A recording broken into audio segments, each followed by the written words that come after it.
चैत्र शुक्ल पक्ष के 9वें दिन हर साल रामनवमी का त्योहार मनाया जाता है। धार्मिक मान्यताओं के अनुसार भगवान श्री राम का जन्म चैत्र शुक्ल पक्ष की नवमी तिथि को हुआ था, इसीलिए इस दिन को महानवमी के साथ साथ रामनवमी के रूप में भी मनाने की परंपरा है। हिंदू धर्म में इस त्योहार का विशेष महत्व माना जाता है। इस दिन न सिर्फ भगवान राम की विधि विधान से पूजा की जाती है, बल्कि श्री राम की कथा भी जरूर सुनी जाती है। माना जाता है कि इस कथा के श्रवण का भी अपना महत्व है। पौराणिक कथा अनुसार जब महाराजा दशरथ को पुत्र की प्राप्ति नहीं हो रही थी, तब उन्होंने अपने गुरु महर्षि वशिष्ठ की सहायता मांगी। महर्षि जी के कहने पर उन्होंने पुत्र प्राप्ति के लिए यज्ञ का आयोजन किया। यज्ञ से पहले महाराजा दशरथ ने श्यामकर्ण घोड़े को चतुरंगिणी सेना के साथ छोड़ने का आदेश जारी किया। महाराजा दशरथ ने इस यज्ञ के लिए सभी प्रतापी मुनियों को आमंत्रित किया।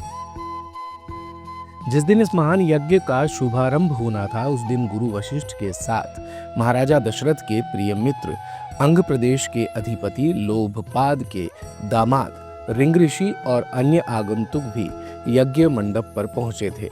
सभी के समक्ष यज्ञ शुभारंभ हुआ। यज्ञ की समाप्ति पर महाराजा दशरथ ने सभी ऋषि मुनियों और पंडितों को धन का दान देकर प्रसन्न मन से अच्छे से विदा किया और वो यज्ञ से मिले प्रसाद को लेकर महल लौट आए।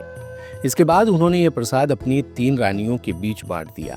यज्ञ में मिले प्रसाद के सेवन से तीनों रानियों ने गर्भ धारण किया। सबसे पहले माता कौशल्या को पुत्र की प्राप्ति हुई। रानी कौशल्या ने जिस बालक को जन्म दिया, उसके मुख पर तेज था और वो नील वर्ण था। जो भी उस बालक को देखता मंत्रमुग्ध रह जाता। इस बालक का जन्म चैत्र महीने की शुक्ल पक्ष की नवमी तिथि को हुआ था। ये बालक कोई और नहीं बल्कि प्रभु श्री राम थे।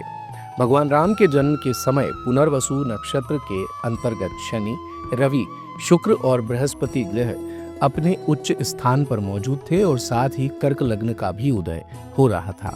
माता कौशल्या के बाद अन्य 2 रानियां यानी माता कैकेयी और माता सुमित्रा को भी शुभ नक्षत्रों में पुत्रों की प्राप्ति हुई। माता सुमित्रा को 2 पुत्र प्राप्त हुए।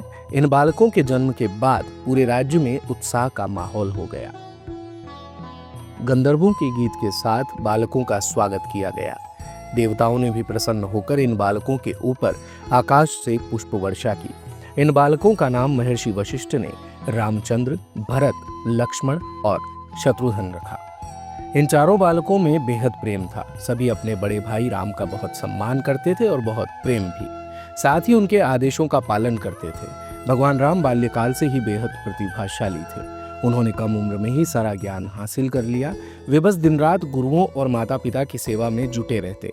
भगवान राम को आदर्श पुरुष माना जाता है, क्योंकि उन्होंने सत्य, धर्म, मर्यादा, दया और न्याय जैसे गुणों का पालन किया, जिससे वे सभी के लिए एक आदर्श बन गए। धर्म ग्रंथों में राम को सबसे आदर्श पुरुष माना गया है। सांसारिक जीवन में आगे बढ़ने, नाम कमाने यानी ख्याति, यश, कीर्ति के लिए सद्गुणों और अच्छे कामों की बड़ी भूमिका होती है, क्योंकि गुण ही किसी भी इंसान को असाधारण और विलक्षण प्रतिभा का स्वामी बना देते हैं। भारत कवरेज के सभी दर्शकों को रामनवमी की हार्दिक शुभकामनाएं। दिन भर की सारी अपडेट्स के लिए सब्सक्राइब करें भारत कवरेज को और हाँ, बेल आइकन दबाना ना भूलें ताकि आप रहें अपडेटेड हमेशा।